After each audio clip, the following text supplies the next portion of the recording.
I could make a fun pun out of this. Strolling into the weekend. Fuck off! Don't steal my pun before I even have to... No, now I can't use it and it's all your fault. I'm just warming up the tyres. Hello guys and welcome back to the Parc'd podcast by Parc'd.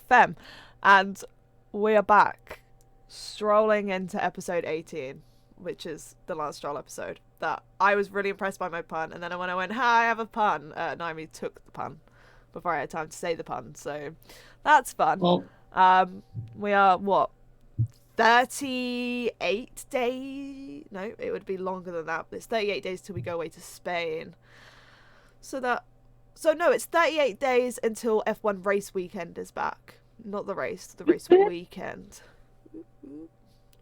I'm so gassed. I'm so gassed for it to be back. However, yeah, it'll be good. it's not as if we don't have anything to keep us preoccupied in the meantime, because it's ROC. Whee! I think this is the busiest race weekend we've had so far this year. Yeah, well, we've only had like one other really, other than like feeder series, because obviously you've got, the off-season championships going on. Yeah. But yeah, we're pretty packed this weekend. We've got a lot to kind of debrief over. Obviously, we've got Formula E, but it's not just a normal Formula E weekend. It's one of the dual round weekends. So we've got a race day on the Saturday and a race day on the Sunday. So we've got the 2 rounds, and on top of that, we also have the Race of Champions this weekend, and then on top of that, we have a whole ass 24-hour race going on with the 24 hours of Daytona. So it's a very, very busy weekend, and I just so happen to be working all of it. I know. Typical. Every time. Without fail. A mood. What a bloody mood. So, I've set the quiz and the Guess Who up to lead into 2 separate things to do with the 3 series we've got going on. So you guys can either have the Guess Who or the quiz, and it will just lead us into what we're going to talk about first. We guess who gets it? Because I feel like that's the way we usually go. Yeah, it's because it's slightly more light-hearted, the Guess Who. Okay. I still don't like that. That scares me. It still scares me. Okay, guys. You got this. Okay, ready? Fact number 1. This driver started karting at the age of 7. The fact that there are so many things going on. We're just like silence at this point because we know it's just. One day you're going to guess No a idea. name from that first one and it's going to be correct. I know. I have no idea who. I'm gonna go Robin. Frimes. Who's last week? Jake Dennis.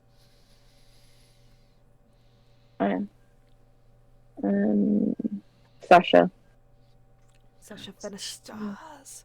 Fact 2. This driver made their single-seater debut in 2015. Kelvin van der Linde. And I'm making that guess because of this weekend. I don't want to think about that though.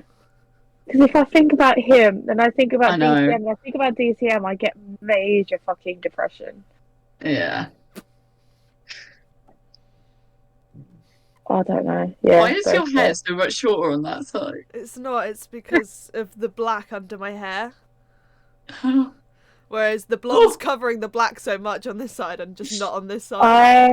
I'm going to stick with Sasha. I don't know who else to go for. I don't want to say that mother man's name, so I'm going to stick with Sasha. Okay. So, fact number 3, across their time in feeder series, this driver has taken a 3rd, 2 seconds, and 2 wins in championships. So they're 2 championships wins, 2 championship vice championships, and a 3rd championship in a championship. I have like no idea. I don't know any other track. So they have a pretty It's pretty gotta be- solid it's gotta be- feeder series. Yeah, they've got to be Yeah, someone but like recent enough. feeder Yeah, series okay. doesn't always mean like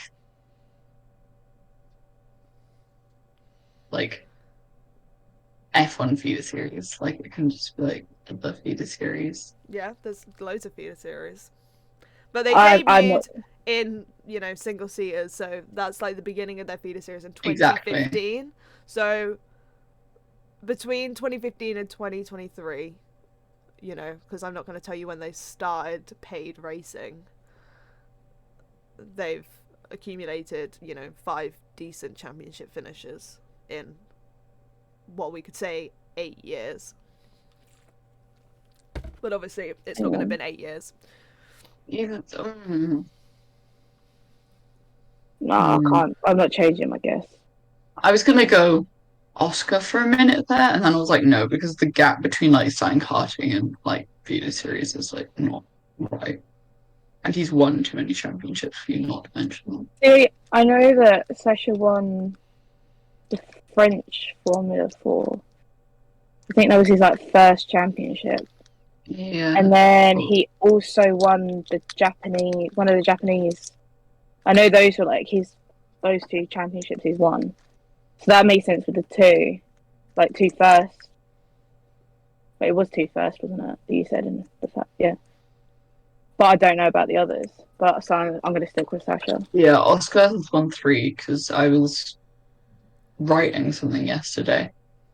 So like he's done the F2, F3, and then he also won the Euro Cup.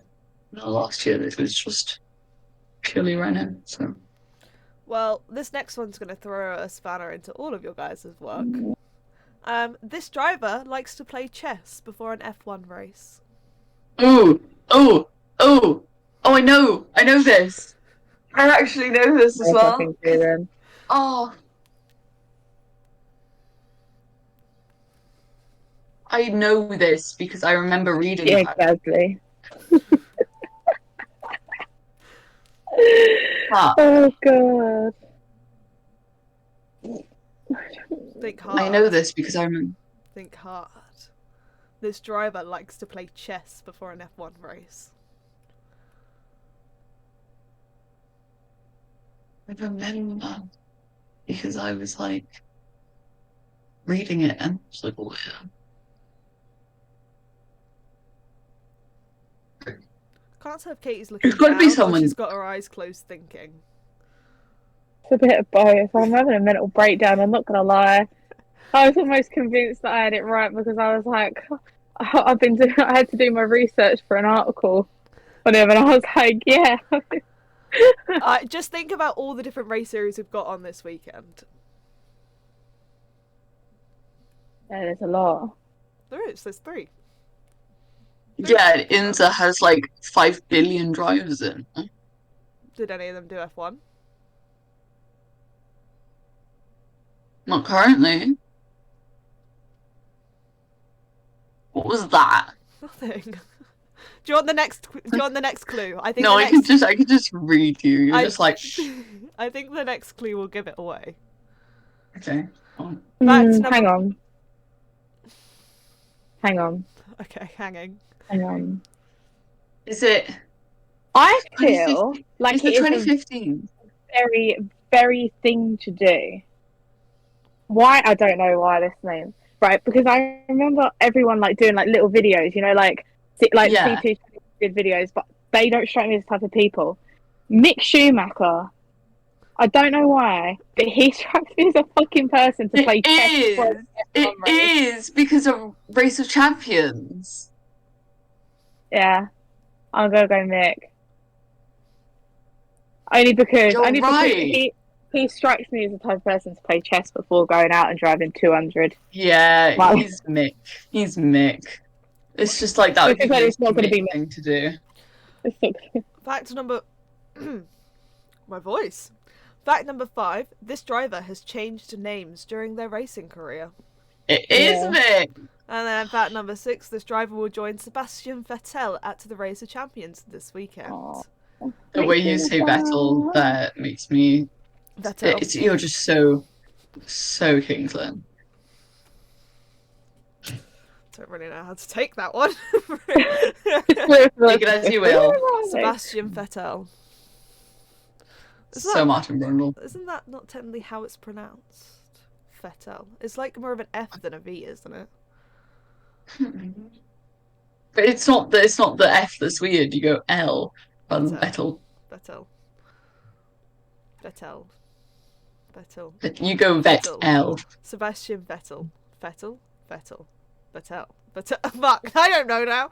It's really upsetting me though, because I've got obviously the Wikipedia bit with all the drivers competing in the Nations Cup.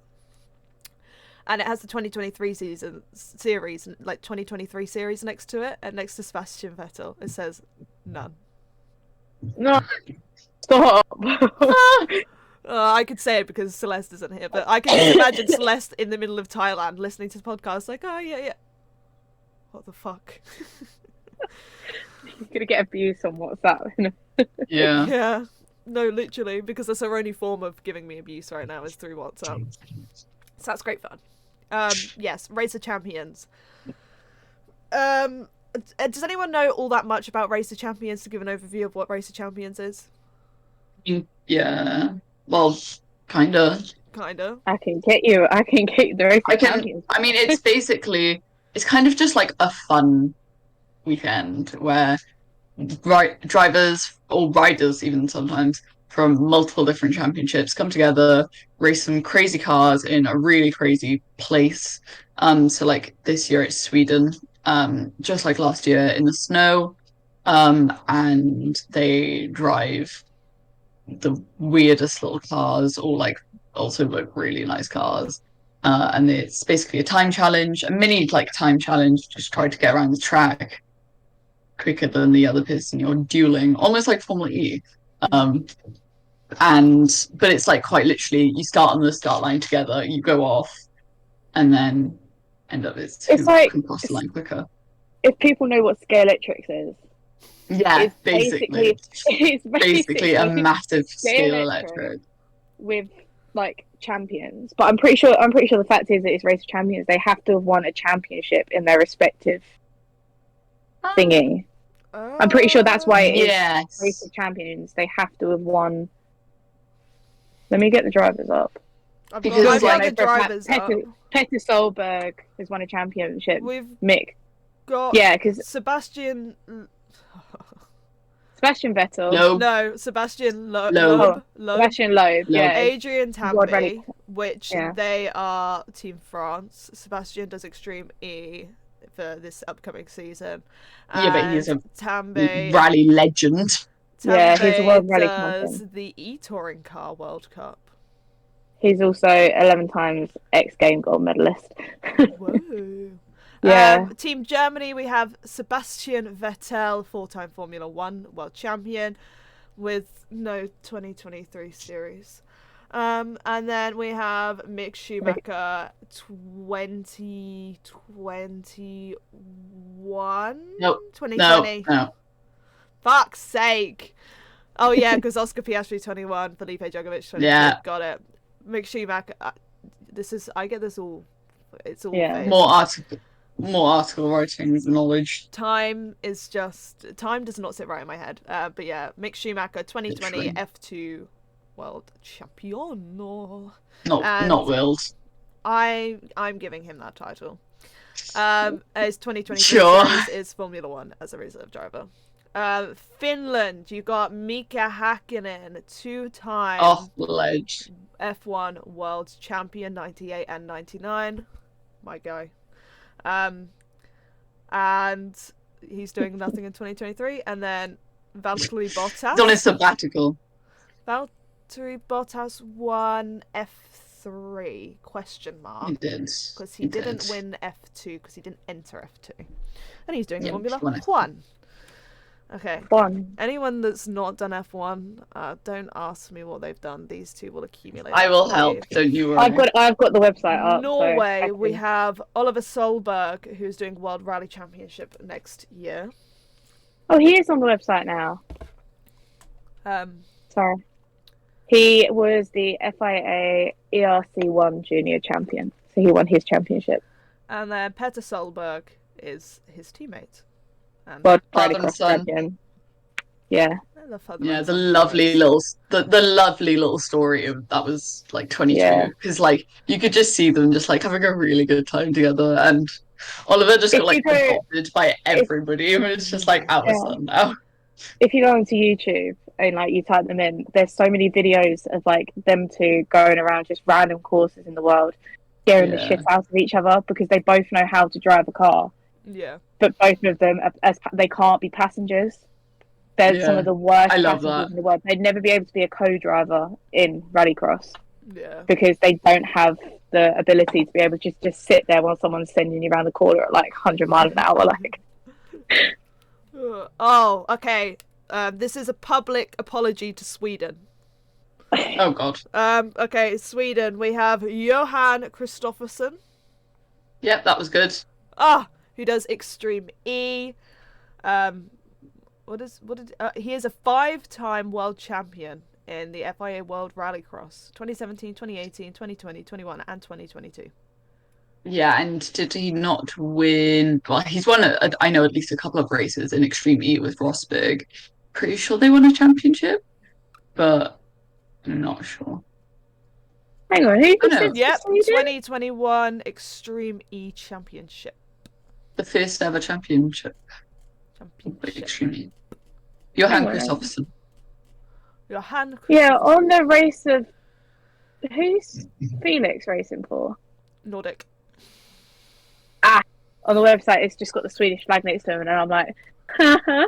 what? This is the one that I'll probably get wrong. Matthias Ekstrom.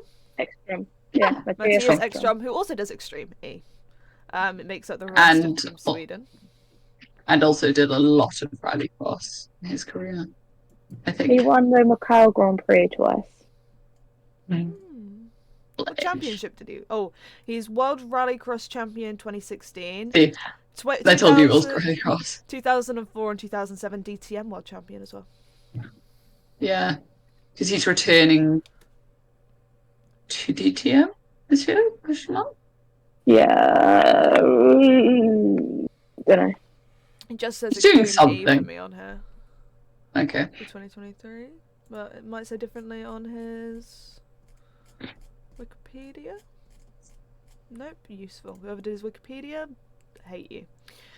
Nordic, we have Tom Christiansen, who is doing nothing Woo. this year. But he's a legend because he's retired.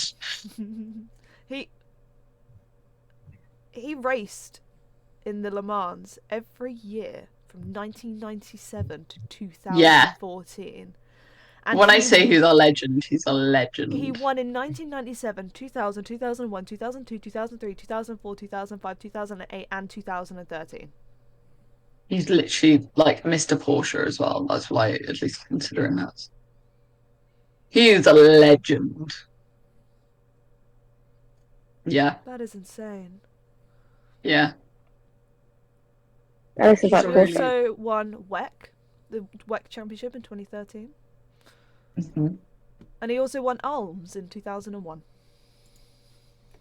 Alms. Alms. Alms. Alms?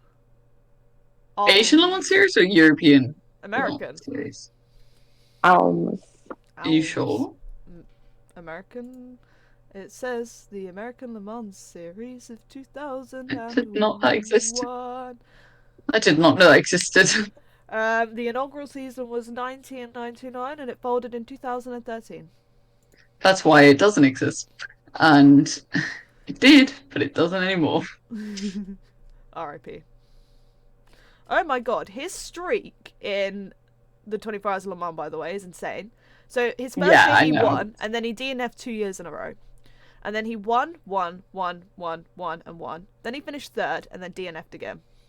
And then won, and then 2/3, DNF'd, finished second, and then won, and then finished second again. So anytime he actually placed, he was on the podium. If he didn't place, it's because he DNF'd. Yeah. What the fuck? He's pretty, like, incredible. Oh. We also have Felix. Oh, sorry, Felix. I'm about to butcher your last Oh, name. come on. I come on. always butcher his last name without fail. Felix Rosenquist. Quist? Yep, that was a fail. Yep, no. Rosenquist. Yep, see? I fail it every time. Felix He Rosenquist. is in IndyCar for 2023. Oh, I bluff, am man. becoming an IndyCar stan in 2023 as well, so... Yes, Good Alice stuff. has been watching Bus Bros, and you'll all be very happy to hear that. I have been watching Bus Bros. It's very entertaining, and I got attached to Bus Bros, and then I watched the IMSA qualifying, which we'll get into a bit later. I'm bloody sorry about that. Emotional turmoil. Championship titles. He is the European Formula 3 champion from 2015. And he won 40, didn't he? No, No, he didn't. He won won. races. Yeah. But he didn't win a Won championship. races. He won 3 races in his 1 year in Formula E. He came third. I was going to say he still Oh did no, well. he did didn't 2 years. He did 3 years. His first Oh. year, in his debut year, he came third. In his second year, he came 6th. And then in his final year, he came 25th. Oh wait, no, he only did 1 race in 2018, 2019. Sorry, Felix. Sounds very Formula E to me. Now, are you guys ready for the best team in ROC? It's the United Kingdom. That's Team Us. We're meant to... No? Okay. Hey, we got Jamie Chadwick, though. Thank you. Bit more energy for the only woman in ROC. Yeah, that's what I was about to say. Yep, only woman in ROC. Really? Thank you. What? Oh, Emma. Honestly, Yeah, sorry, I hate to bring up last year. Emma and Mika as like a team duo was the They were best funny. thing ever, and that'll never change because it was so iconic. Yep. Jamie Chadwick is the only woman this year in ROC, which, you know, comments are going on hold about that. She's doing Indie NXT next year, which I personally think is a good move for her. I know a lot of other people don't think it is. Are saying that, you know, she's not doing anything to get into F1 that way.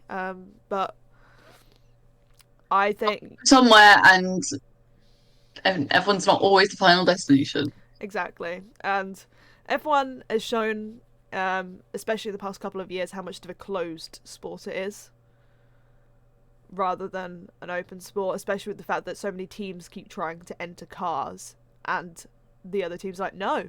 So then the FIA is like, okay, well, we're not entering more teams then. Sorry. Like, stop. You're either in or you're not. Exactly. So, you know, it's difficult to grow when it comes to F1.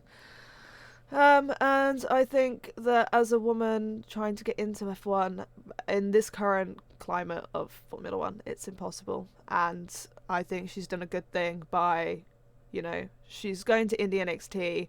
She'll easily move up through the ranks. Could see her probably in IndyCar in the next few years.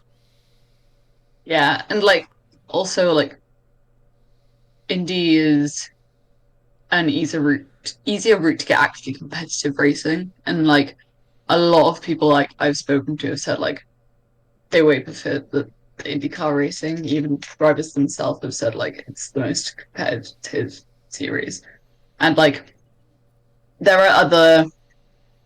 I think not like Jamie needs to kind of stop with the F1 dream because I'll never stop. That doesn't stop. No. But I think she needs to look at other options because if she's so stuck on that, it'll just get her nowhere. And there are other women who are being supported directly from grassroots, which hopefully will be able to take a place. You know, you've got people like Abby Pulling, who is like incredible now being supported by Alpine. She's 18, 19, something like that. Yeah. It would be quite nice to see, say like in a couple, like say like 10 years time, we get a female on the grid, a female driver on the grid, and her coach is Jamie Chadwick. Not her coach, but like, you know what I mean, like her manager. Yeah, mentor. So she gets to F1 in like the racing capacity, not as like a testing driver, as like a female driver's coach, because then she still gets to F1 in a way. Obviously, it's not driving, but she's there to the female driver on the grid. That's what I like dream. Yeah, and it's like I feel like when that happens, because it'll be, oh god, even thinking about it is weird. I've gone rid of it off topic, but like, you think about like all the people that have come before, whoever it will be, and you think of, Jamie, you think of Susie, you think of Alice, Emma, you think of loads of other names, you think of Maria, and it's just like there's so many names it could have been or should have been, and when that does happen, it'll be quite interesting. It'll be history for sure. It so will be, and I Because we're cannot wait. looking at the fact it's going to be bordering, 50 years probably. By the time we get another Yeah. woman in motorsport, it's going to be about 50 years since a female raced in a Formula One race. Crazy. It's crazy.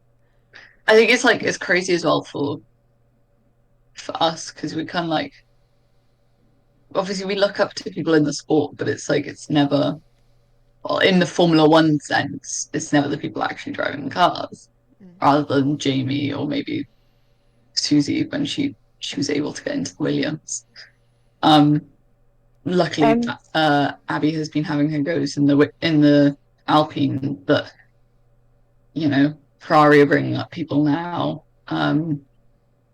Red Bull still don't have any women. Don't think so. No, Or- I should know this because I literally Yeah. wrote out the entire That's why I asked you. Red Bull Junior. No, they have 3 Enzos, but no women. That speaks words. Too many Enzos. Too many Enzos. What you Too said many about men. Too many men. the women in F1. Obviously, Susie did a pre-practice, but the Yeah. last woman race in F1 In the 80s, was wasn't it? 76. Oh, I was close. It's 47 years ago. I was so close to my 50 guess. Oh, I'm so good at these things. Sorry. Lela Lombardi. Yes. Her name Yeah. is. And it's just like that was. Oh, my parents ever listen to this, they'll kill me. That was 6 years after my parents were born. My parents were 6, Yeah. and it's just like F1. Like, what are you doing? Literally. Like, the fact that all 3 of us sat in this call right now have never once witnessed a female race in Formula One. It's actually something like dreams. Like we can't Half a I can point. imagine, and it's just like I literally turned 25 in just over a month. And I have never seen a female race in Formula One. 25 years. And I was propped up in front of that TV the second I could be. I was born the day before the first race of the 1998 Formula One World Championship. And there has not been a single woman race. That's fucking blasphemy. That's horrific. And it's not because there aren't any good women, like female racers, because there are some very, very good yeah, we know there female are. racers.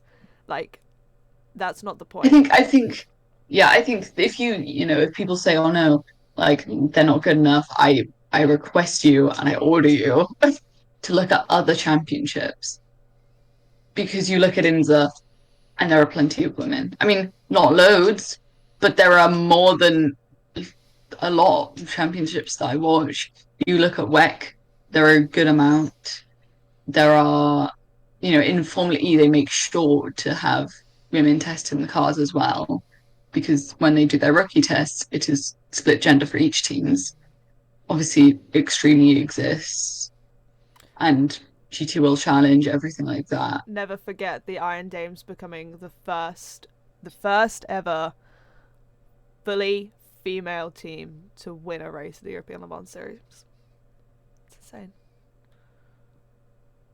You know what? I wouldn't be shocked if they were the first women's team to win, like full women's team to win something across pretty much any motorsport.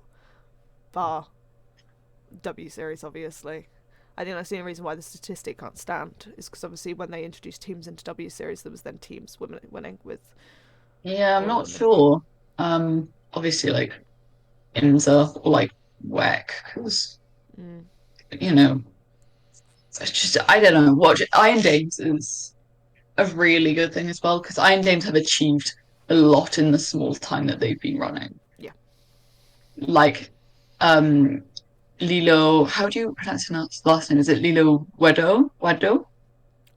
I think it Waddle, I is. think. Yeah, she signed for Ferrari, and it's like that's a big deal. Like, of course, Ferrari have like their feet, like FDA, where they've got Myveg and a couple of other women drivers. Can't remember their names because there was a new one from this year.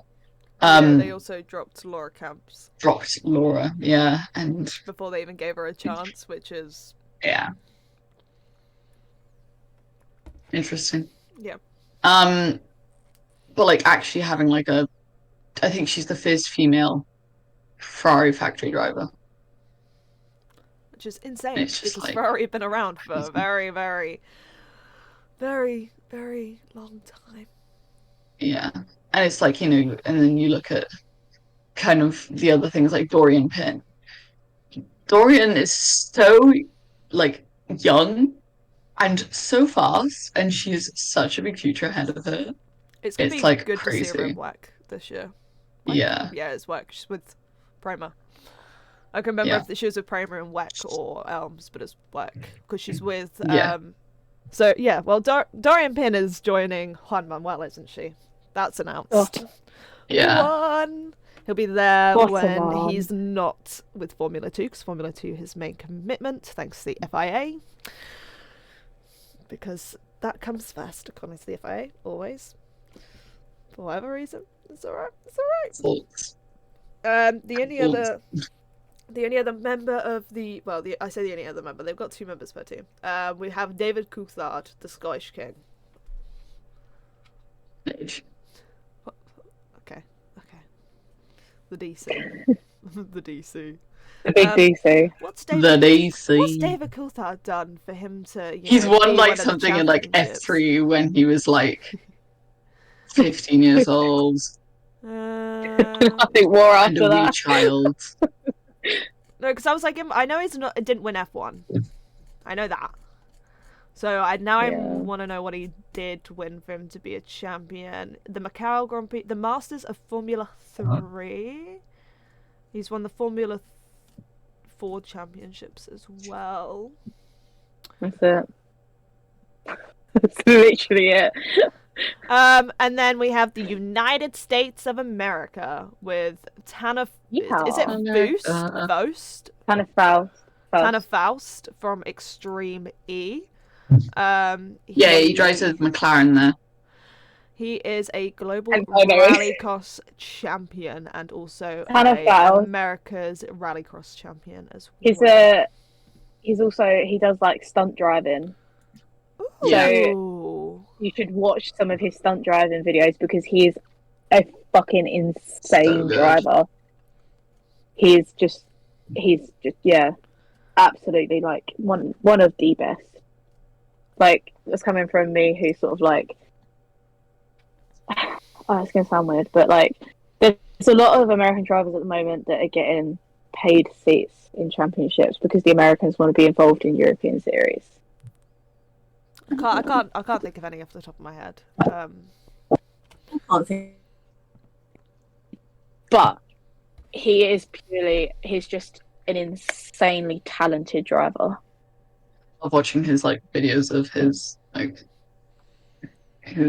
songs that he does. Like that actually sometimes you watch them and you're like, how the hell has he actually kept that like not crashing? It's insane. He is joined by Travis Pastrana, who No is way. the 2021 Nitro Rallycross champion. He's also an American Rally Association champion. He won the championships in Rally America from 2006 to 2009. Wait. I did not know he was doing rallycross. Like he was doing Race Champions this year. Yep, in his 2023 season is Nitro Rallycross. Travis Pastrana is just like a legend. I'm not even lying. Like he's incredible. I got to see him at Goodwood, and that was such a good experience. He has a very good CV, I won't lie. I'm having a look. And then the All-Stars, we have Felipe Drogovic, the 2022 Formula 2 champion. His 2023 season is Formula 1, reserve driver for Aston Martin. And he is joined with Thierry Neuville, who is a rallycross driver as well. What's he won?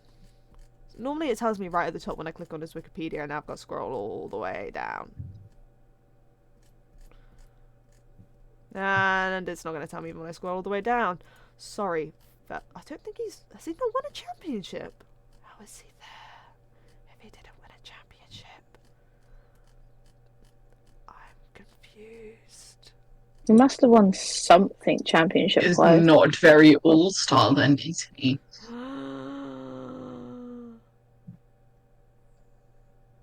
Surely he must have won. He is a champion of finishing runner-up in the Drivers' Championships. He's done it 5 times in 2013 and 2016 all the way through to 2019.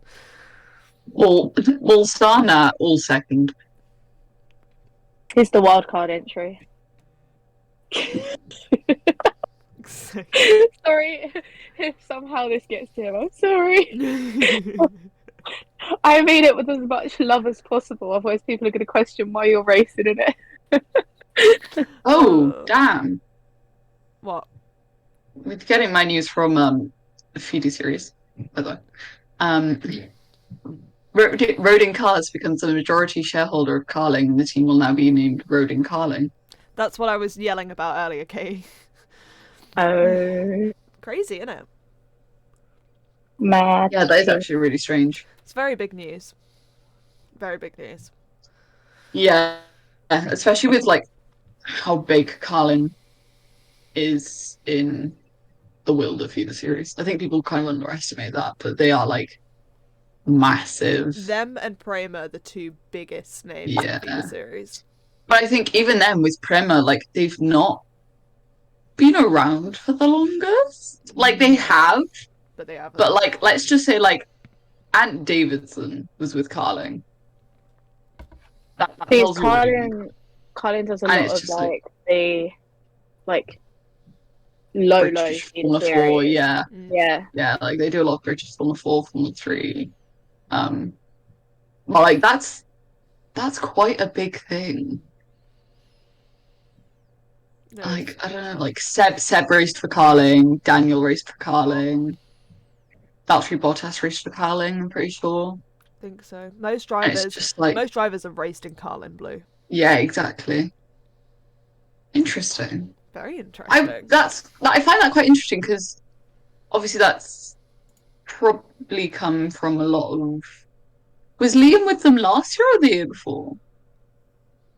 Pass. Awesome. Because obviously he's sponsored by Rodin. Yes. Sponsored by Rodin New Zealand, so that's probably quite a big. Yes, he is indeed sponsored by them. 2022, he finished 3rd with Carlin. Yeah, so last year. So that's probably sprung from that. Obviously, Liam's not competing in Formula 2 anymore.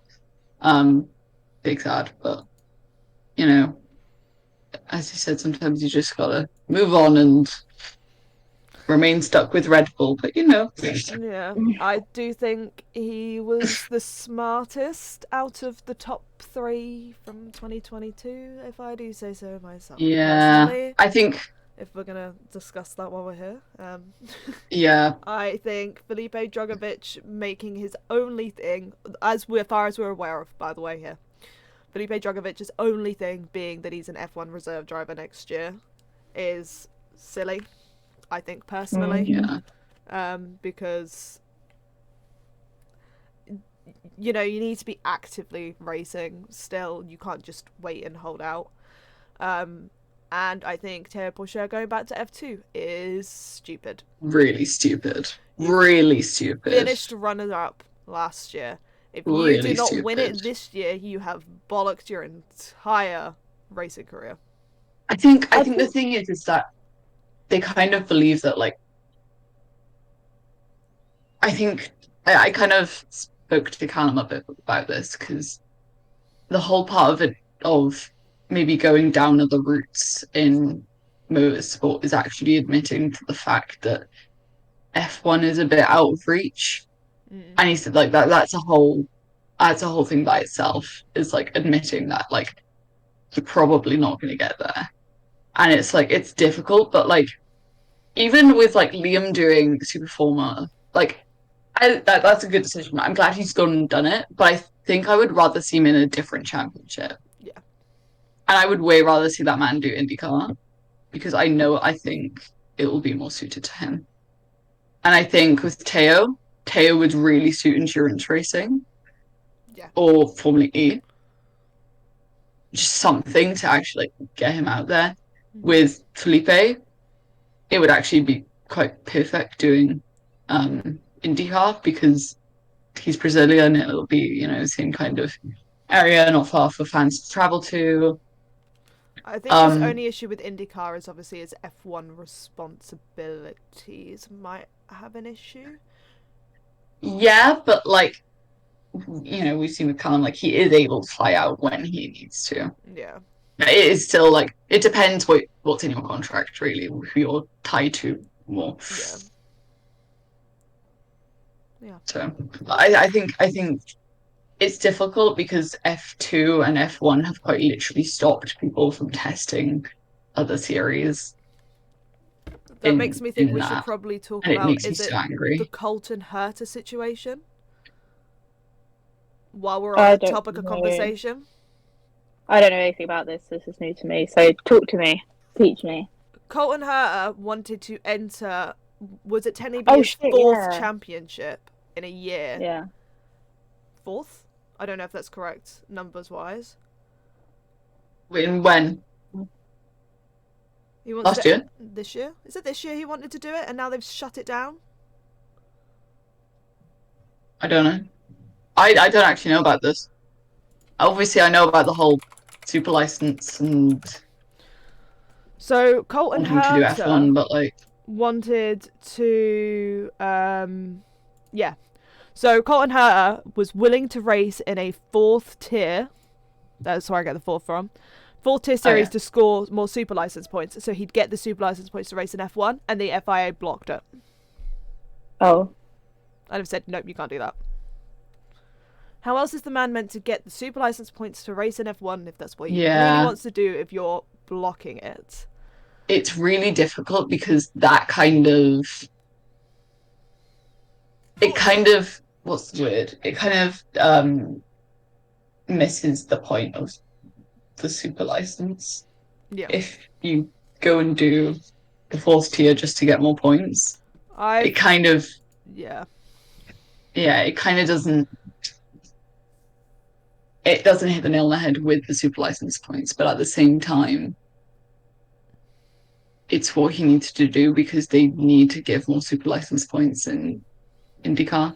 Yeah, this is where it's like it comes back to this instance where the super license is good in the sense that it is a way to stop pay drivers from just being pay drivers. All of the pay drivers we see now, whether people want to admit it or not, like that we see come through now, are good drivers. Nicholas Latifi, although yes, got signed because of his money and was essentially a pay driver, would not have gotten there if he did not have the super license points that he was able to accumulate by finishing where he finished in F2. And he finished second, and that's why, you know, like obviously he paid for it, but like he did actually get there, to be fair, but like yeah, like he still got the points for it.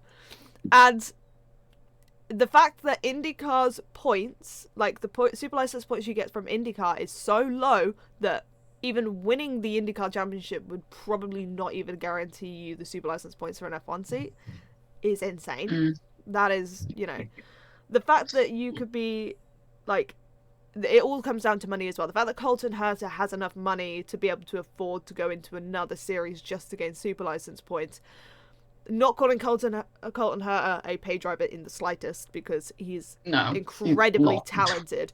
But he most definitely has the money to be able to pay his way into F1, which is essentially what he would be doing by entering another series to get super license points. Technically, essentially a pay driver there if you are paying for multiple series. It's why they put a massive shutdown on drivers that wanted to race in F2 and F3 at the same time. I don't remember if you guys remember that drama. I think it was 2019 or 2020. I want to say 2020. I want to say 2020. It was insane. I remember that. Because it was someone wanted to do... Oh, it was Matteo Nannini. Yes. How did I remember that? I don't know. Actually, how did I pull that out back then? Yeah, and he was doing both with HWA. And they were like, no. And they were like, oh, no, choose. And he chose to do F3. Yeah. It's fair. Yeah. And I think this Colin Hurta situation, although I don't believe the FIA should be able to stop you from doing whatever your money can afford you to do, because that's your own money to do whatever. However, I do think that this incident should make the FIA kind of look and think, maybe we do need to revise the series and what points they get towards the super license. Because I do think the super license is good as a whole.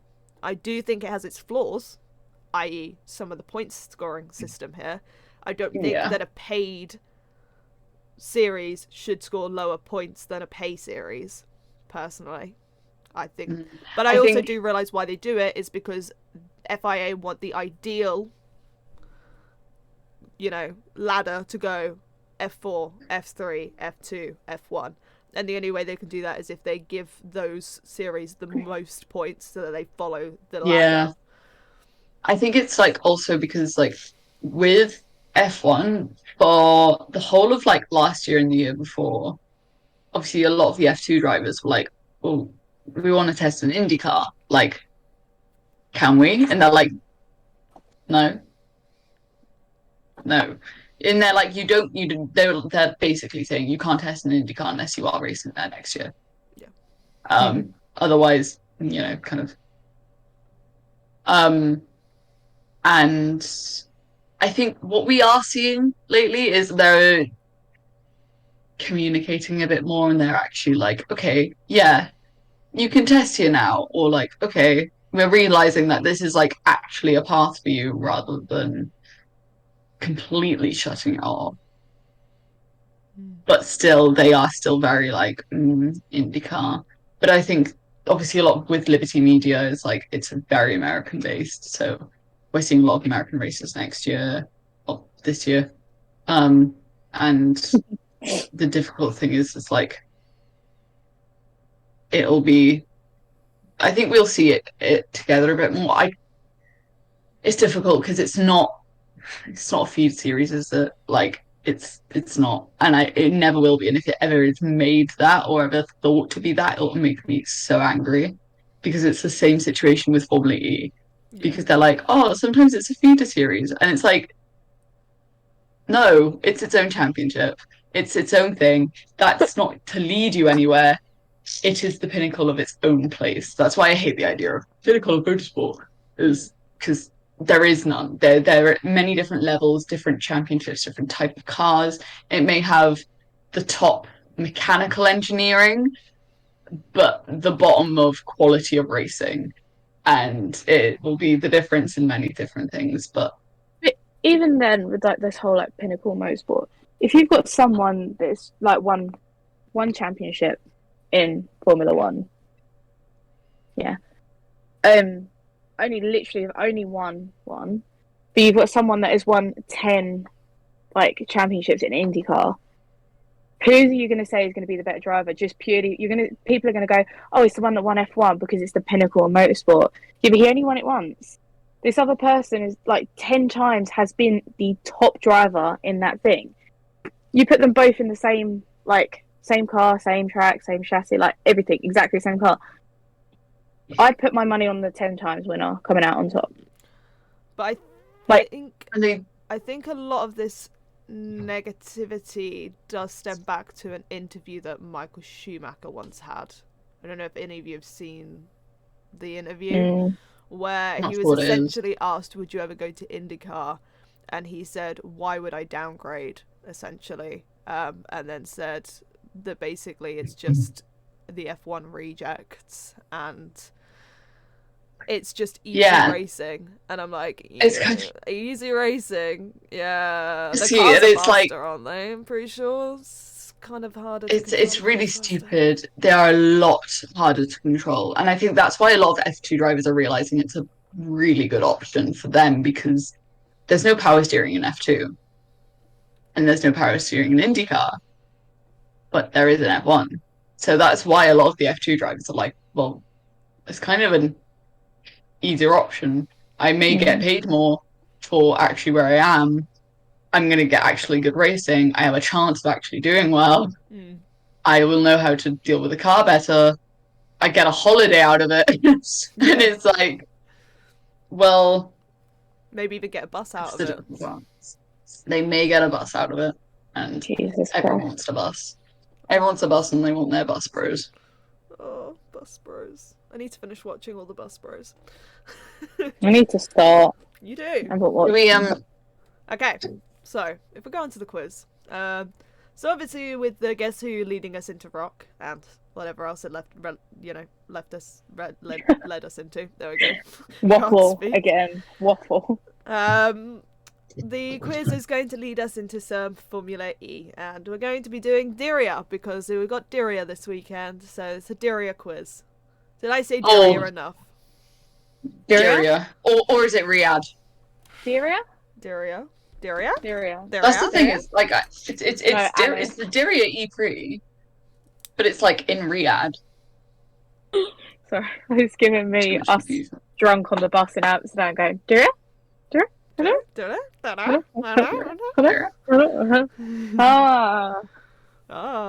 okay. What was it? Sissy. For fuck's sake. Okay, question number 1.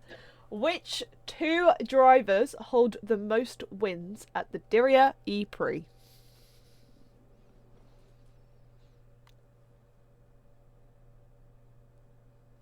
Why can't I fucking write? Hang on, I'm on the wrong thing. That's why.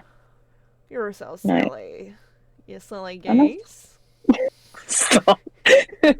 You silly goose. You silly goose. You're so silly. You're so silly.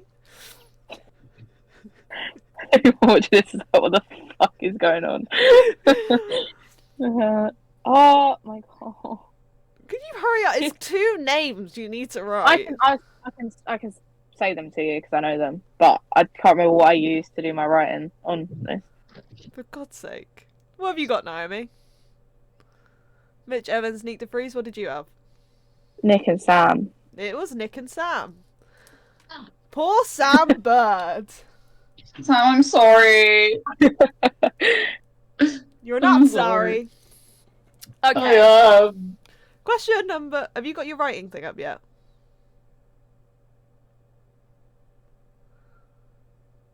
You silly goose.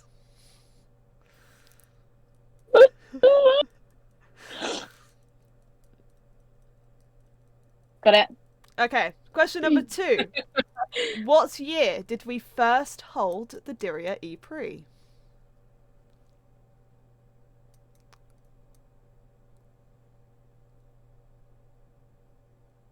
I'm going for a random date. I'm picking a random year.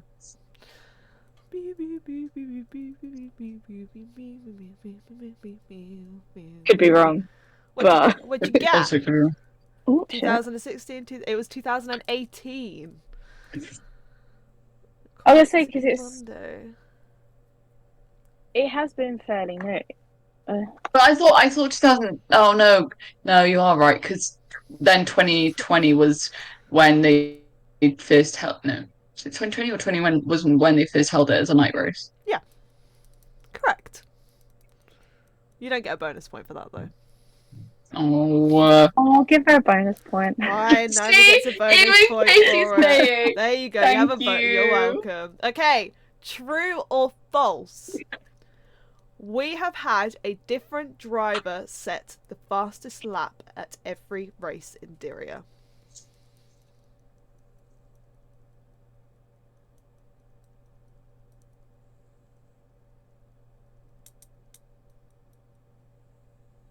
Different driver. Yep, different driver set the fastest lap at every race in Diriyah. Why does the handwriting come out so neat on this? It never does. True, false. It is in fact true. You're correct, Naomi. It was too obscure for you to make that up out of nowhere. Don't worry. With question 4, which drivers were they? Wait, okay. How many? 7. We had one round in 2018, and then 2019, 2020, no, 2019, 21, and 22.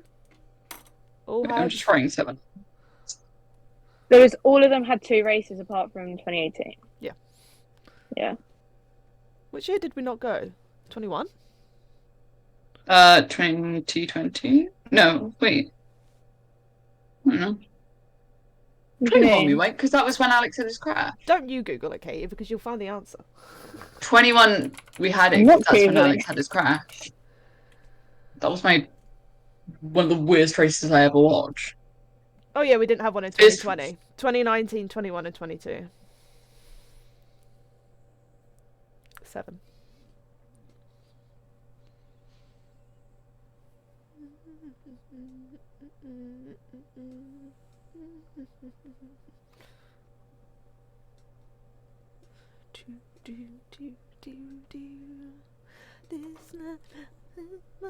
I'm writing a name, even though I don't know. I have 5. I have 5 that I have 7, but like one I put in because I don't know. The last one I like this person, so guess who it is. Oh, this bloke's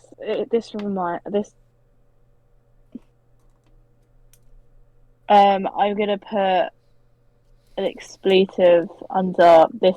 No, I've guessed 6, but the 6th guess Be I ready? didn't want to guess. Okay, Yeah. what have we got? Neek, Mitch, Sam, Lucas, Edo, Antonio Felix Costa, Alex Lynn, Bird, Evans, DeFries, Stoff, Dak, Lotterer. Okay, we have... You didn't read the word underneath. We have Andre Lotterer. So... Oh, damn it. That's Katie. Mitch Evans. Yes. I can't remember if Katie got Mitch Evans or not. Yep. Antonio Felix da Costa. My Yes. baby. Stoffel Van Dorn. My other baby. You didn't get Stoffel Van Dorn? No, I kind of forgot he existed. Sorry, Katie. Okay. Neek de Vries, which you both got. Nick Cassidy. Oh, I think I broke Katie. And Sam Bird. Yeah. I got 6. That surprised me that Edo never got that. I got 4 because, I'm just so clever. Cool. Okay. So. Yeah. Edo won the second round, but was like, no, Sam, you can have fastest lap. Edo, whenever I think of Diriyah, I think of Edo's incredible overtake, and I just, melt. I'm not gonna lie, whenever anyone mentions Diriyah, the first thing that goes through my head is that crash. No, And then the fact that Formula E capitalised on it for a whole year as part of its Don't advertising even, because campaign. you know what I felt. You know what I was like in London. No. It was all of us. Every time that came on at London, we were all like, I can't look at it. No. Because they capitalised on fucking awful crash. You noticed how F1, the crash, sorry, just quickly, this crash was obviously not the same magnitude, but the fact of how it all went was similar to, show. F1 haven't really capitalised. They have a bit, but not to the extent that Formula E have. Yeah. Do you know what I mean? They literally use it for advertising purposes. Yeah. F1 have used a lot of crashes for advertising purposes, but not that one. I think there was sort of an understanding of the severity. And it's I think oh my god. We'll do the quiz, and then I want to have a rant about that crash. Okay? Because I could go for a brilliant rant about that. Okay, well, question number 5 is which driver who hasn't won in Diriyah has the highest success rate at Diriyah?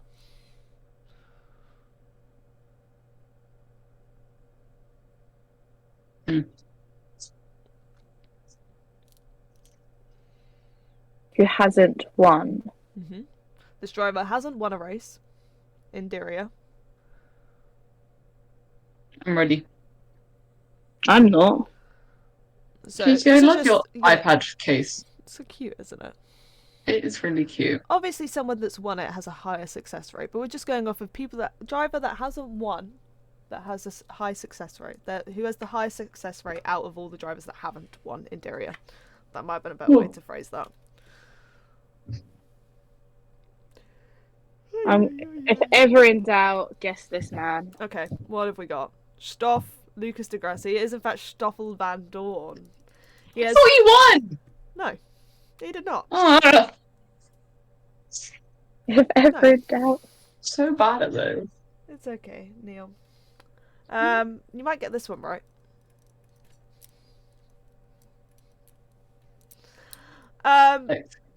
Glimpse. Who took, so question number 6, the last one before the bonus question. Who took the first ever pole position in Diriyah? Why would I get that right? Don't know. I'm not ready. Don't.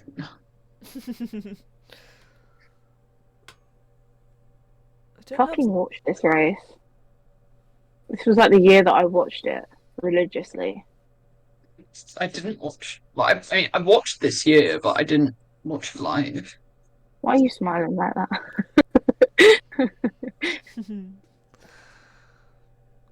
Ow. Hurt my ankle. Oh. 1 second. Wait, hang on. Wait, the other question, I did it in order. What did I put first? No, I didn't put it in order. Hang on. I've been lied to. It's a good job I checked this.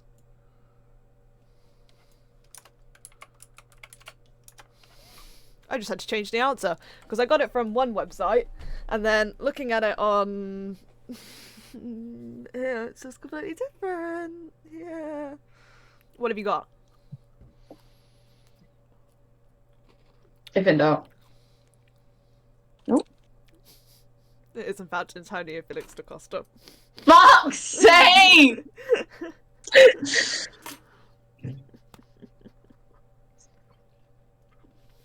I give up. I retire. I retire. I retire. That are my ones that I choose from, and I know that Stoff didn't win a race, so I was like, okay, I'm gonna go for the other. I retire. I would say I'll quit while I'm ahead. I'm not ahead, but I'm behind, and I quit. Well, you still got the bonus question, No, which Katie will probably get them all right. I don't want it, because I'll fail. I think I prefer me bit. I'll give you a deal, Neil. I will let you have double the points. Right? So, there are 6 points up for grabs here. Okay.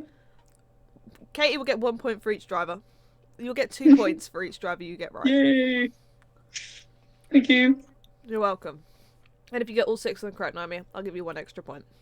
Only because I think Katie's going to get all 6 correct. And I would put. I No, wouldn't. don't put this pressure on me. I won't. okay. Name all the drivers who managed to take a podium in Diriyah but have never won a race. Fuck's sake.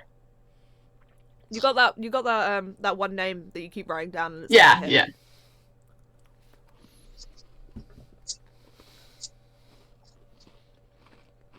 I don't want to write this name on my screen, Alice. Don't make me write the name.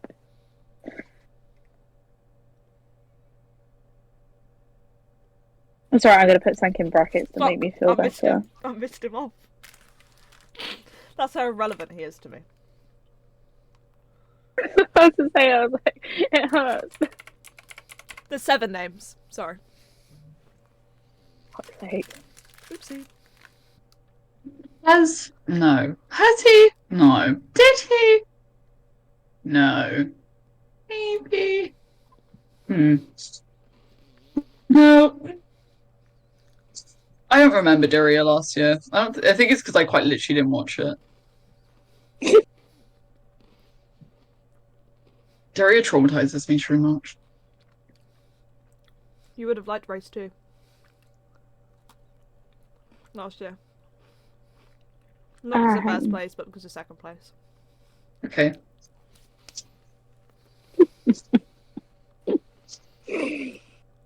Oh, I mean, I'm writing this name, but I doubt it because car shit.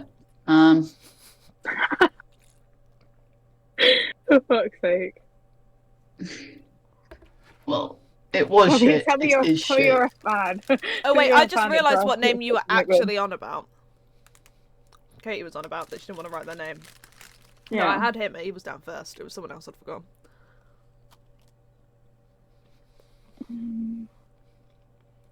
Oh, I don't know.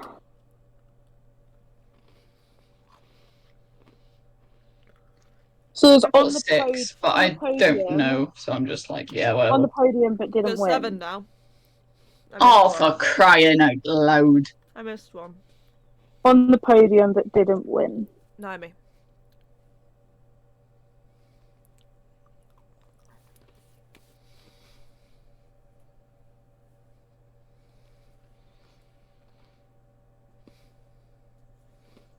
Ah!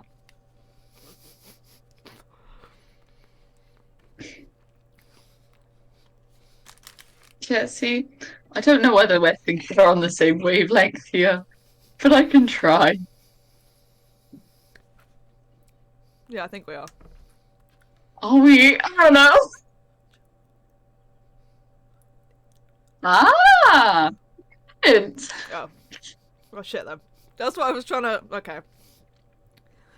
Why It have I doesn't got- count as cheating if Naomi is literally half the points behind.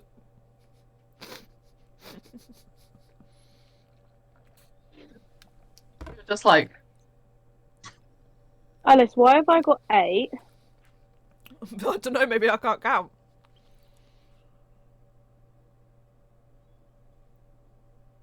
Fuck! There is 8! Alice! I was like, I've seen specifically 8 different drivers on a podium that I know that haven't been on the first step. Oh my god. See, I quite literally have no memory. Like, I remember what happens Yeah. in races, Write down another but, like, name, I Naomi. don't remember, like, the podiums. I have, don't worry. Cool. Okay. What have we got? Ready? Yeah, I mean, let me try to get it in. Interesting. So we've got Jev, which you both got. Well, no, can I just say first thing? What? I thought we literally had the conversation that Mortara won the second race. You did. Oh shit, yeah, I put Mortara. I only You got said 7. it! I You know. said it! I know. So, I know. Okay, I know. so you both got Jev. Wait, so there is only 7. No, there's 8. Okay. So you both got Jev. Yep. Then there's Lucas Degrassi. I did not. Yeah. Yeah. No, did I I've just say- written a line in the wrong one. I've actually just given Naomi an extra point by accident. I'll remember that. Robin Friends. Yeah. Yeah. Hang on, I was meant to be giving... No, I was giving Naomi 2 points per one, so that's fine. Hang on. Oh my god. I've currently got 2 drivers. Giving you 4 points. Jake Dennis. Mm. Yes.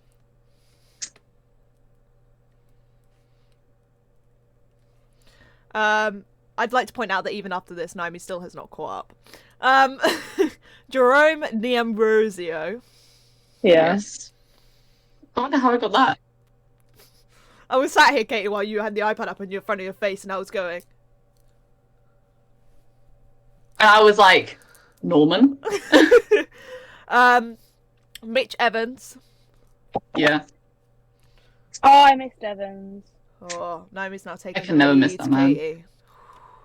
Yeah, but she's on double points. She gets 12 points. You've got Game's to a game, remember Katie. that last week you got 25 to her 19. And then the week before that you got 10 to her 7. There has never been once that she's beaten any of you. No offense, Naomi. That's true. We then have Andre Lotterer. Yes. Yeah, I didn't want to. And then we have Stoffel Van Dorn. Yeah. Yes. Oh my god. Would you bloody... But how the fuck have you managed that? I'm flabbergasted. You did just steal the lead from Katie. Clearly when you up the bargains for her, she somehow does well. Yeah, I completely perform better under pressure. Don't worry, Katie. You won in your heart. But it feels like fucking 2021 all over again. Formula E or F1? F1. The fucking championship stolen from me. Yeah, but do you not remember Formula E? I don't care. You just gotta know, Katie, you're still well in the lead for the championship at the end of the year. Even with this. Painfully well in the lose. lead. I'm still gonna lose at the end of the year. When Celeste comes back from Thailand and literally like dicks you all immediately and just gets back ahead. Yeah. She will literally be fine. She'll be fine. That does lead us on. There's not really much to talk about with Daria this weekend. Oh, yes, there is. Sorry, what? Sorry. Oh, Robin No, Bryant's in don't there. mention this man's name. Yeah, basically. Robin ain't there. Kelvin is in the car. Not sure how I feel about that one. I was I have hoping- Swear thoughts to on that God, man. if he touches any of my drivers, If he touches any of them, I'm flying out, yeah, and I'm going to fucking go and butcher a man. No one heard this. No one heard anything. But I will go butcher a man because me too. he has a track history of doing it. I was gonna say that I was hoping it was gonna be Jayhan because Jayhan's the Mahindra reserve driver, That would make sense. and obviously At is Mahindra. However, well, obviously with his F2 announcement, with him being MP's second driver, it now makes sense with obviously Robin Farnes probably being out for the majority of the season that Jayhan wouldn't be able to do F2 and FE at the same time, and obviously F2 was probably the first hand commitment. Yeah, and like with okay, I mean, am I doing my rant now? Go I for just it. need to like, I can't like. It's just like the anger that crash like put through me was ridiculous. I will literally take up any opportunity to talk about this crash because it pisses me off so much. If you don't know, basically in 2021, in the second Diriyah pre of the weekend, in the last couple of laps, Alex Lynn and Mitch Evans had like a massive crash basically. And this was, bear in mind, I think this is the first Formula E race I watched with you guys. I think it was because it was my first weekend watching Formula E. And the only two people I knew going into the weekend, or the only two people I was like, oh, I'm supporting, were Mitch and Alex. Went so well, clearly. And basically, they're going like this. Mitch, I think Mitch broke, and Alex ended up mounting him and then doing a full airplane crash. It is terrifying because basically what happened was like we knew nothing, and that's I think what scared me like massively. You guys remember freaking out because they just didn't say anything. Yeah, and they just put like Lynn went for the gap, and Evans shut. Yeah, they went that into the wall. Yeah, and then but yeah, so like there were yellow flags out, and I was like, You know, in Formula E, you just know something's happened when yellow flags come out because it's Formula E.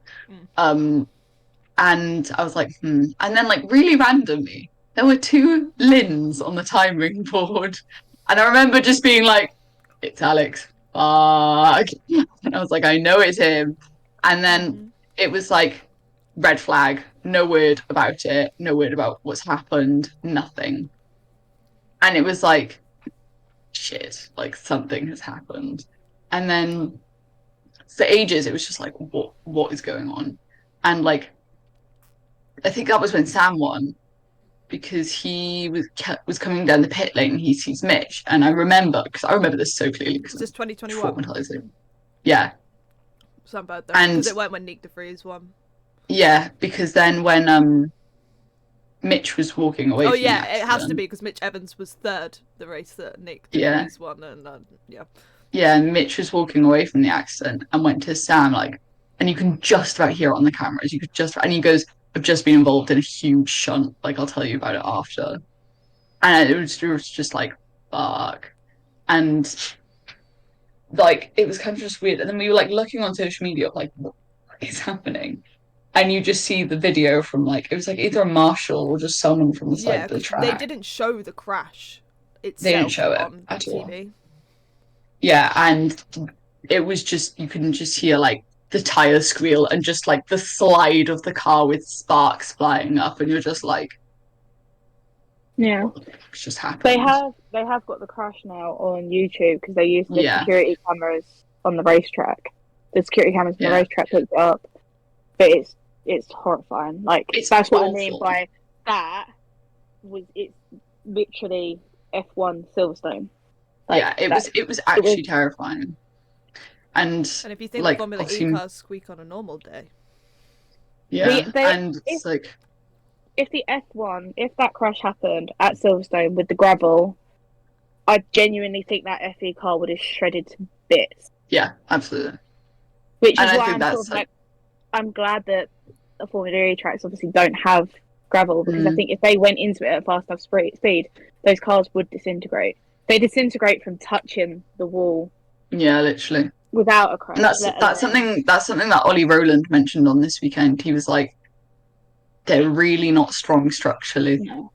Like, but with like the crash, it was just kind of like a terrifying thing, and they did like an interview the weekend after of like Alex was talking about it, and then he was also like Mitch was talking about it a bit because like they've been friends for like their whole careers. They met in Toyota Racing Series in New Zealand in like 2014 and have been like mates throughout that.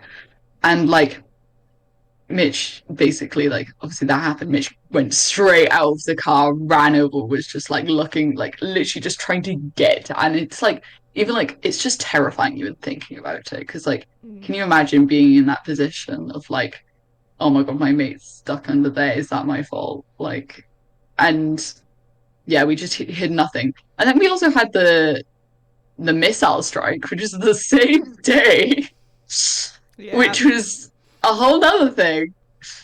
And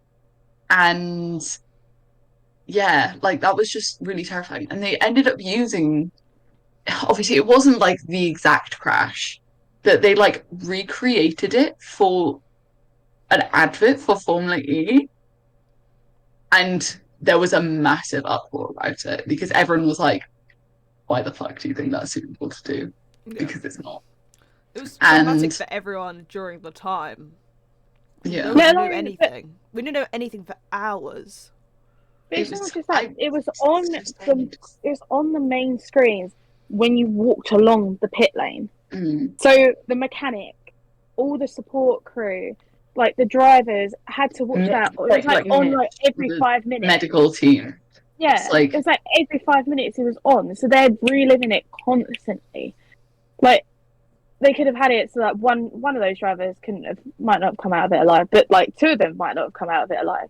But you're using it as an advertising. No. And it's just like even watching, like as we said, like when we were at London, anytime it would come on, we were like, no, like we can't do this because it was terrifying. There were a few people that was obviously looking like, what the fuck, like why aren't they watching it? But then there was actually quite a few people that when you looked, people were turning away when the advert came on.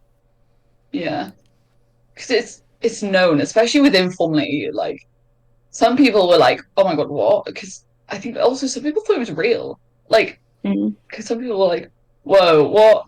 But it's like, obviously within Formula E, if you know Formula E, you know about it, but it's like that was shit. Yeah. Anyway, run over. Run over. Sorry.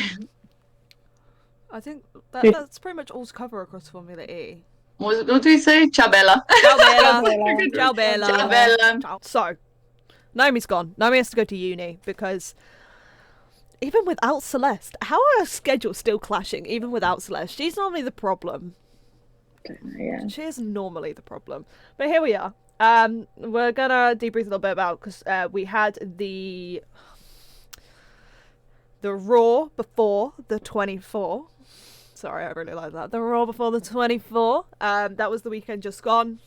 It's qualifying session for the 24 Hours of Daytona, which is coming this weekend. So if you like racing and you like endurance racing, you can literally probably watch one lap of the 24 Hours of Daytona and have more drama and entertainment than a whole season of Formula One. Like, 24-hour races are just chaos through and through. Just endurance races are chaos through and through anyway. But topping the qualifying results, so if you don't know how endurance racing works, there'll be a bunch of different classes on the track at the same time. So with this being IMSA, the 24 Hours of Daytona, you've got GTP, you've got LMP2, LMP3, GTD, and GTD Pro. There are 61 entries, and obviously your GTPs are your higher. They're the faster cars. So topping the entire session is Maya Shank Racing. Tom Blomqvist put in a stunning lap. Yeah, it was a lot of drama all the way down to the end. We had a load of DNFs, one of which being the Porsche Penske Motorsport car number 6. Car number 7 finished second. So there's still a Porsche up there, but Nick Tandy in the number 6 DNF'd. And if you don't know how IMSA works in a general, if you essentially cause a red flag, your 2 fastest laps get deleted. He was on his 3rd lap when he crashed out, so his 2 fastest laps got deleted, and the car number 6 was the only car to not set a time, technically, because his 2 times got deleted. So, starting dead last, so it's going to be a last to first challenge in that 24 hours for them. They are in a car much faster than the rest. The Proton competition from LMP2 also DNF'd, but they managed to keep a time. But they are starting 60th, so that's why if you look, them two are so far down to the bottom, it's genuinely because their laps got deleted because they crashed out. The GTP was the only one, the number 6 was the only one to crash out in GTP class. And the LMP2 had the Proton competition crash out of number 55, which is why they're in 60th.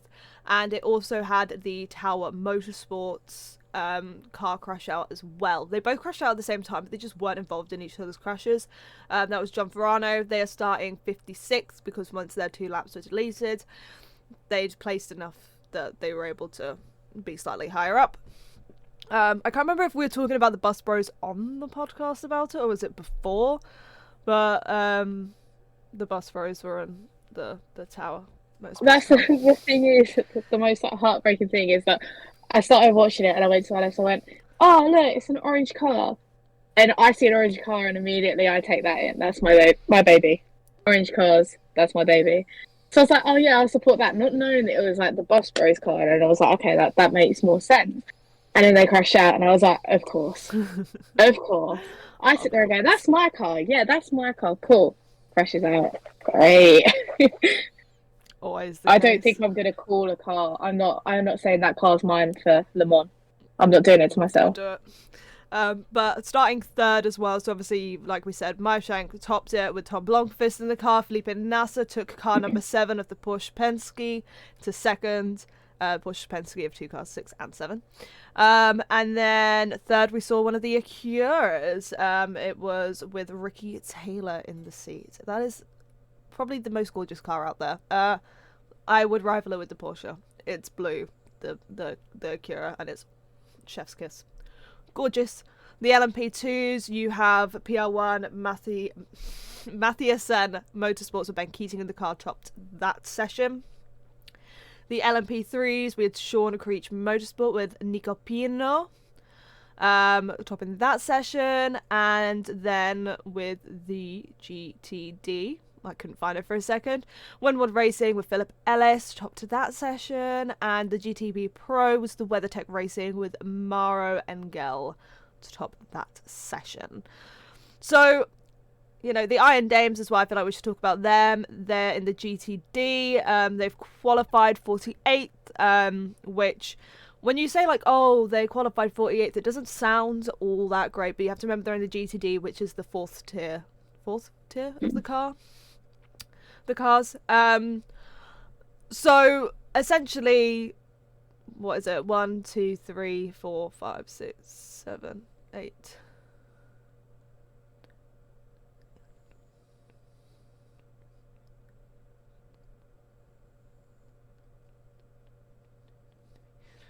There's about 24 cars in the GTD, and they qualified about 10th. So they're pretty good for them. They're part of the Iron Links, and Iron Links really were very... the Iron Links, the Iron Dames were very similar in the pace there. It's going to be a very interesting race, to say the least. I'm going to try and catch as much of it as I can. Obviously, I'm personally rooting for the Porsche Penske in the GTP. I'm a Porsche gal through and through. I know for a fact Celeste will be rooting for AF Corsa in the LMP2s and the... want to say the GTD. Yes, it is the GTD. And I'm also going to be rooting for Tao Motorsports with the Bus Bros, because it's become a thing that I'm just constantly watching right now, is the Bus Bros. Just constantly. I decided I was going to channel into Indy this year, and here we are. Have you decided who you're going to support yet? Definitely, obviously, my little orange car. Yeah, the Bus Bros. But I have said that I've got to kind of be the mediator between you and Celeste, because in the nicest possible way, I don't want to be abandoned in France because you two have killed each other. So you don't know me. I'll support one Ferrari team and one Porsche team, and I'll let you know what I'm going to do. All right, I'll let you off with that one. Thank you. I will let you off. Thank you. I'm trying to think if there was any more crashes. I think the only thing to cover as well is that if you were watching the qualifying and you were confused as to why there was a bunch of 15-minute practice at the beginning of qualifying, that was because heavy rainfall the previous night meant that they couldn't practice properly, so they got extra practice ahead of the qualifying.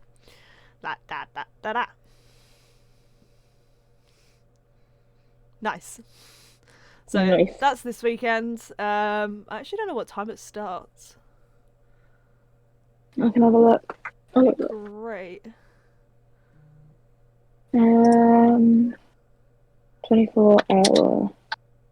It wasn't the right place, same place. You know how I said? I was like, oh, I'm pretty sure... Texas Celeste. Yeah. And I said, I'm pretty sure the number 6 Porsche crashed in the same place as the Tao Motorsports. Like, from what I can remember, because I was debriefing around on it. And they did. It was at the Le Mans chicane. And the Proton crashed at turn number 6.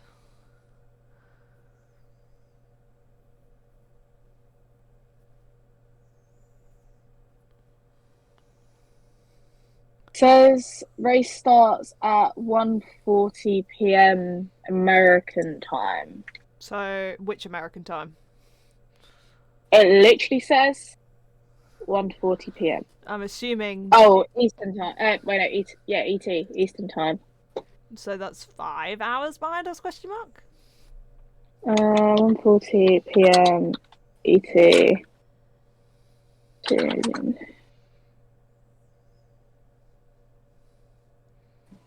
No, 20 to 7 at night. Oh, that's right, 5 hours then. Yeah. Oh, yeah, 22. Yeah. I'm so good at these things. Sometimes.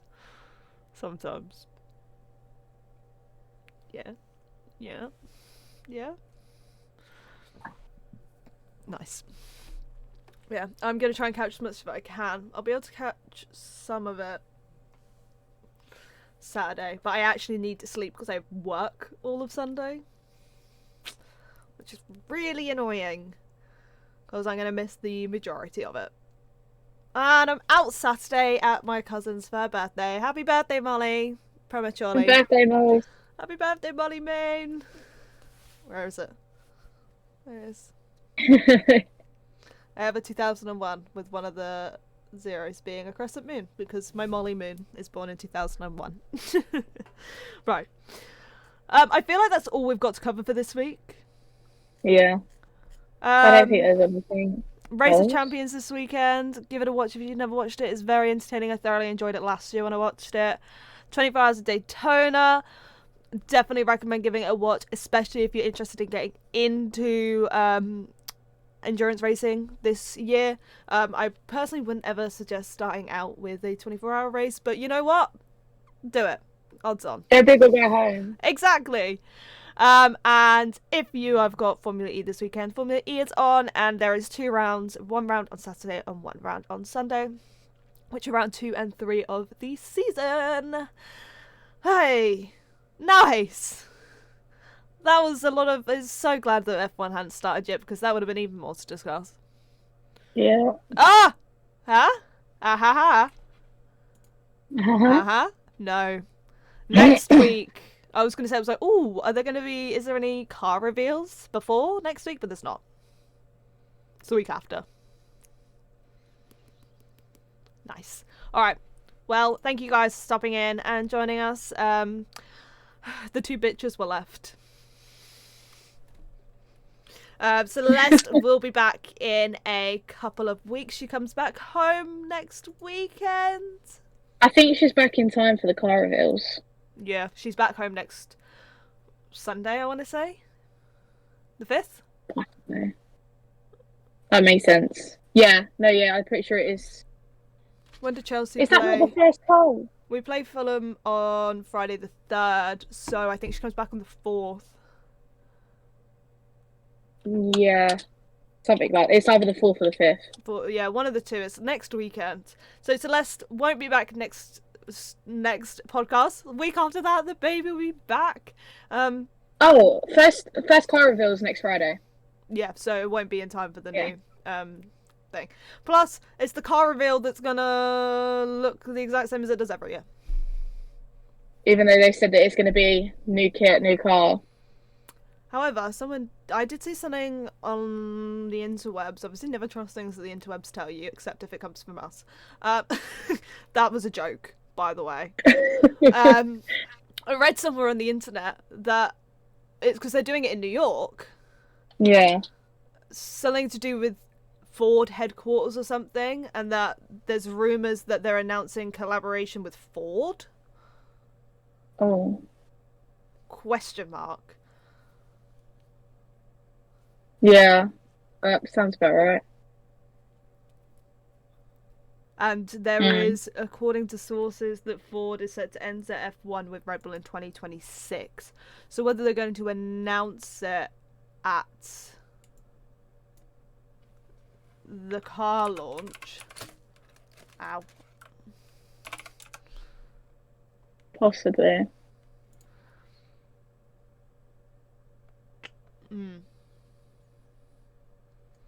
Don't know. Don't know. We're as baffled as you guys. There's that really, you know. We'll see. That's just something we've read and seen and whatnot, and obviously they're next week, but we'll discuss more on race livery reveals next week, because I feel like if you're like new into the sport, you're kind of like, what? Why do we care about these race liveries? Like, why do we care about the reveals? And we'll probably tell you next week all about it. If we get time after we've spoken about Race of Champions, 24 Hours of Daytona, and the Dairy Pro. Anyway, thank you guys for listening. If you are listening on Spotify, Apple, or Google Podcasts, please give us a 5-star rating. And if you're watching on YouTube, make sure you give it a like and let us know if you enjoyed it, how well you did on the quizzes, the Guess Who. And yeah, if you haven't, go check out our website, parcfem.co.uk. We're trying to post a little bit more on there. And check out our social medias. They're all parcfem Thank you, Alexa. Parkfem underscore, because Parkfem was taken on one platform and I wanted them all to be the same. So, Parkfem underscore, Twitter, Instagram, and TikTok. Go check them out. I've been grinding out, well, I was grinding out the TikTok. We don't talk about the week hiatus. We don't talk about it. But yeah, see you guys next week. Ciao, Bella. Ciao, Bella. Ciao, Ciao, Bella. Bella. Don't know why I was talking about like this. Ciao, Bella. Ciao, Bella. Ciao, Bella. I said a hey, ha, the hey, baby to the head of the city. No, mama, honey, and a booty and a baby. That's just the outro. We do the ciao Bella. That's just like, I said a hey, Ha, the hey, baby to the head of the city. No, mama, honey, and a booty and a baby.